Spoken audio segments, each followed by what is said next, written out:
Numbers chapter 30. The law concerning vows. Then Moses spoke to the heads of the tribes concerning the children of Israel, saying, This is the thing which the Lord has commanded. If a man makes a vow to the Lord, or swears an oath to bind himself by some agreement, he shall not break his word. He shall do according to all that proceeds out of his mouth. Or if a woman makes a vow to the Lord, and binds herself by some agreement while in her father's house in her youth, and her father hears her vow and agreement by which she has bound herself, and her father holds his peace, then all her vows shall stand, and every agreement with which she has bound herself shall stand. But if her father overrules her on the day that he hears, then none of her vows nor her agreements by which she has bound herself shall stand, and the Lord will release her, because her father overruled her.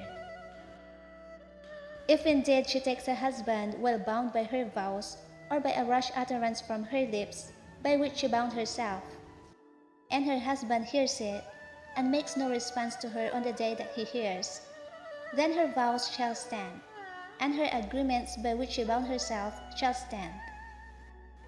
But if her husband overrules her on the day that he hears it, he shall make void her vow which she took, and what she uttered with her lips, by which she bound herself, and the Lord will release her. Also, any vow of a widow or a divorced woman, by which she has bound herself, shall stand against her. If she vowed in her husband's house, or bound herself by an agreement with an oath, and her husband heard it, and made no response to her, and did not overrule her, then all her vows shall stand, and every agreement by which she bound herself shall stand.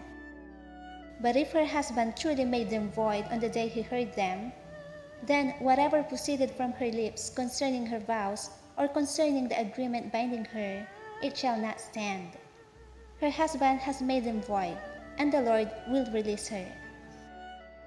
Every vow and every binding oath to afflict her soul, her husband may confirm it, or her husband may make it void.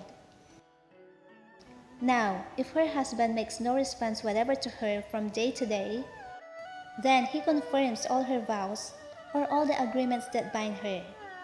He confirms them, because he made no response to her on the day that he heard them. But if he does make them void after he has heard them, then he shall bear her guilt. These are the statutes which the Lord commanded Moses, between a man and his wife, and between a father and his daughter in her youth in her father's house,